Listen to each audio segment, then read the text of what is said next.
Hey, Dale the Librarian here. Thanks for reaching out to me. I think I'm so busy this week with a search committee that I'm on.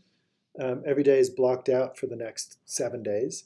That I thought I would send you a video to get started individually as members of this social work class group.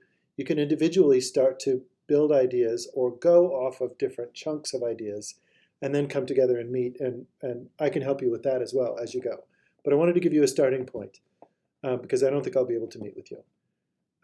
What I did is I looked at the context. So I looked up the class name, social work practice, which helps a lot. And I also gleaned keywords from the original email, which tells me what are we looking for or looking at as a societal issue, problem, separation and divorce, and what population are we looking at? Children and specific ages. So I started putting out keywords, and we'll work on these as I go through this demo. But this is something that you can do, and I will give you. At the end, I'll even give you tasks for who should do what. How many people are in your group? You can divide it up in a particular way. So initially, I went in with the idea of brainstorming. I want to know who's talking about this. What are the concepts and keywords that they're talking about?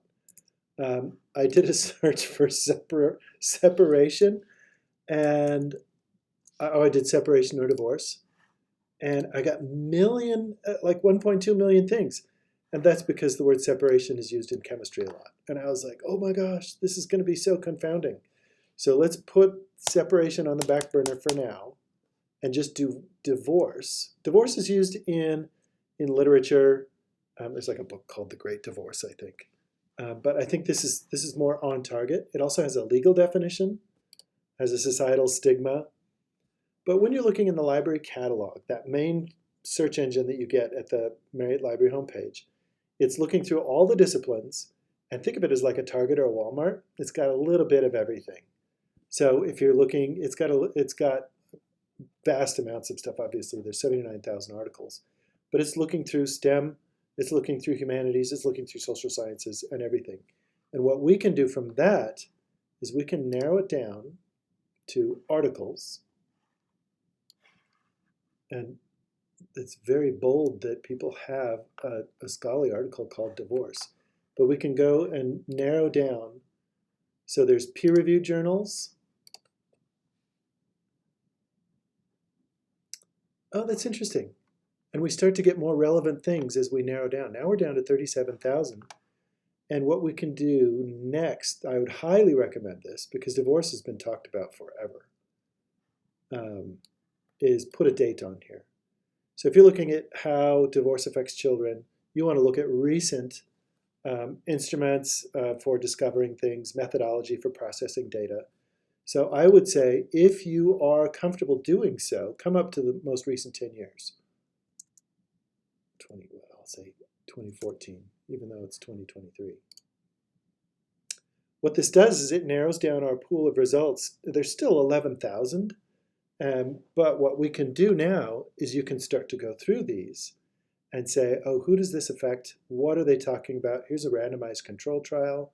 There's a prevention program. There's all sorts of things going on that you can start to put things together. Domestic violence maybe is like a precursor or an indicator of divorce. It could be, there's all sorts of things leading up to divorce that evidence suggests. It could be demographic things. It could be relationship dynamics. And then there's like divorce and post-divorce. But we're looking at this through the lens of children. So what I'd recommend is you can add that word. But if you go to these subjects, this is what's going on. And you can look through, these are the main subjects of, if you put all of 11,000 in a pile, and shook out just the keyword subjects that the authors put together, these would be the most popular. So we know that it's social sciences primarily, but life sciences and biomedicine shows up. So therefore, psychology shows up. This is one where you could break it up into different chunks per team member. And I'll give you some ideas for doing that later. But if some of you wanted to look at psychology and some of you wanted to look at children specifically, some could look at the perspective of the parent. These are ways where you could break it out. And also, if you're looking for something I was looking, maybe is there like a synonym or related term to divorce? It doesn't look like. There's an antonym, marriage. But you could narrow down to just children. How old are those children? There's no convention for, it might, depending on where it was published and who published it, they might define a child, or they might just kind of leave it up in the air. And it's like somebody in school. People, for example, I've been called childish before, and I'm no longer manifest physical evidence of childhood. Be that as it may, when you get into that, you can go to subjects again and look for more keywords. There's another way where you could break it down. So now we're in that divorce and children. There's family studies, mothers, sociology. So that's like, what does society do? Is there public policy, law?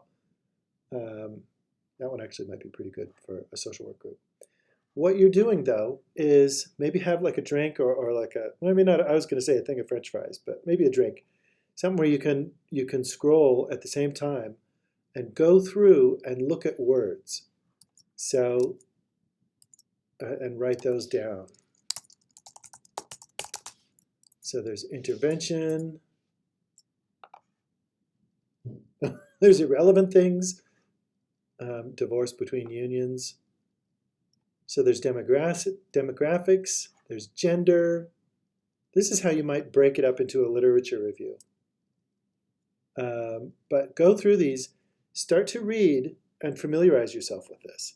This is something where you would take down notes and go, oh, so-and-so on the group could do this. So-and-so on the group could talk about this. So there's divorce, gender, female. So the definition of children could be infants, and et cetera, et cetera. I'll give you more tools to do that as we go, but this is a good place to start. Oh, there's even case studies from Sweden, from 1892 to 1991. This is why I love being a librarian. I am easily distracted. Let me show you some databases. Are you familiar with the library databases? When you go to the library homepage and click on that databases tab like I just did, you can go in by name. So a lot of our professors in social work like APA PsycInfo, so that'd be under A. Some like Web of Science. You can also go under subject, and you could go under any of those things that we looked at before. So sociology, for example, is one of them. And you could say, oh, what database should I use? The librarian usually puts it in yellow at the top of their favorite database. But before we do that, I have a guide for you, and I have my favorite databases for you. So if you go to Research Guides and type in social work, if you go to this PhD and Master's Help, I'll cover up my face. Here's where you can start to break it up in your group of how to look at things. I would say when you're looking at divorce and children, don't try and find every article that has both of those things in it. Some articles might be just looking at the concept of divorce. Some might be looking at trauma in children, and they might be unrelated, but they might be related in the concept that it's emotionally traumatic for a child, and divorce is something that gives us trauma. So for background info, these databases are great. These are all under the database listing. None of these are scholarly or academic, but they'll give you some good examples. For that discipline-specific research that we just did with sociology, here's my favorite ones, and I have sociological abstracts at the top. What I'd recommend is for each team member to go in, find something, narrow down to the last 5 years, and try and find something on divorce, and then try and find something on divorce and children, and each of you try and take a different database. And then read the abstract, try and glean something from it, and then report back on what you find. This is what I would do in a classroom situation. So maybe somebody takes sociology, maybe somebody take one of the social work databases in particular. Somebody must definitely take PsycInfo, that's psychology. Since our population is very young, I would say Education Full Text and ERIC, really, really important because a lot of teachers and social workers in the education system. Public policy, we definitely have to somebody go in there. CINAHL, Medline are both medicine related, both excellent. So let me go into the education one. But I would say it's your job, break it up and see who's going to go into each one. Go to the advanced search in whatever database you go to, and this yellow bar won't show it for you. I'm having a software issue. Divorce. Oh, look at that. Divorce or separation or divorced parents or breakup or parting.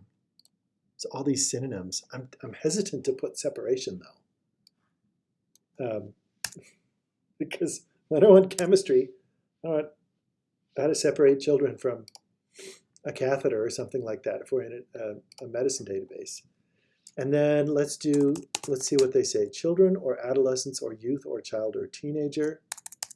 So we can do children or child. Oh, and then or kids or kid.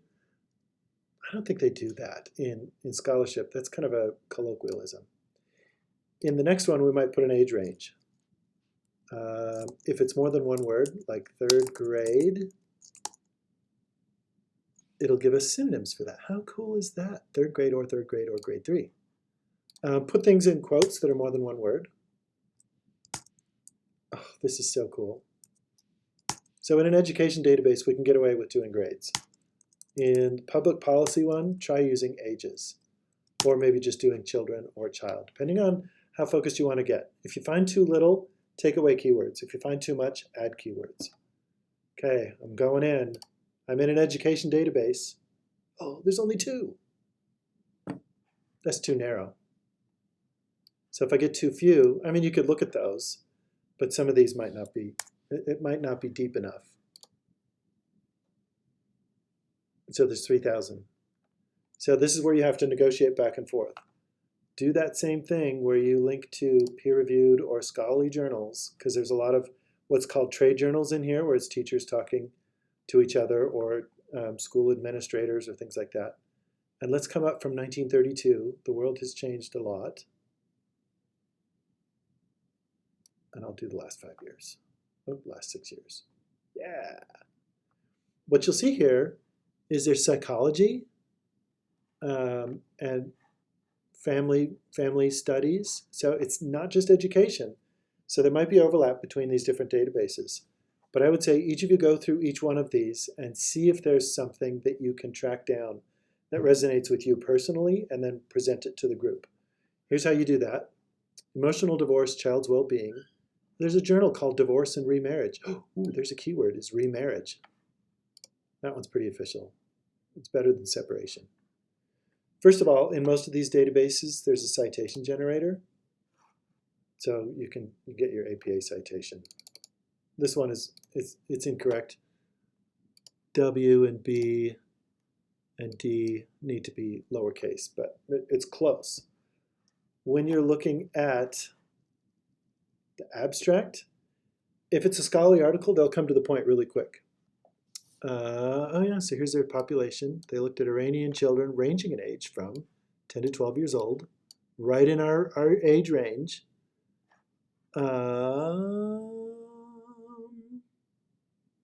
Okay. Population reported more depression, anxiety, stress, and aggression. Try not to get depressed here. But what you could do is be on the side of the healer. So if you understand the situation going on, this is what you can focus your attentions on. Oh, look at that. They talk about emotional divorce, or maybe in the new vernacular, quiet quitting in a marriage versus a legal divorce. Oh, so what I would do is I'd rush over to my keywords and I would type that in. So there's a huge stigma in Middle Eastern countries about getting divorced. It's a big deal, whereas in the United States it might look more casual. So there's a new term, emotional divorce. There you got something for your lit review right there. You can go into the articles. A lot of them are going to come to the point really quick with a literature review, and then they'll spend the next pages. So this one, they'll begin with their abstract and the lit review, and then they'll go on maybe talking about scales and measures and data and things like that. So you can get the gist of an article really quickly, and you can go to the conclusion. Sometimes the conclusion's okay. Sometimes they're like, oh, I think we should do more research. Caution should be observed when drawing conclusions. I like that. The evidence suggests this, but be careful. Love that. So here's your task. As a group, from that guide, which is right here, I'll highlight that URL. From this guide, assign each person to go through and try and muck around with keywords and those sorting options on the side. Each of you find an article or 2 or 3, depending on how many you need to get. Read it, find a salient point, and then get together as a group and report on what you found and see if you can build a narrative that'll work for your project. Or you can see where there's gaps that you need to do more research. And all of those moments are places where I can help, so count me in as you move forward.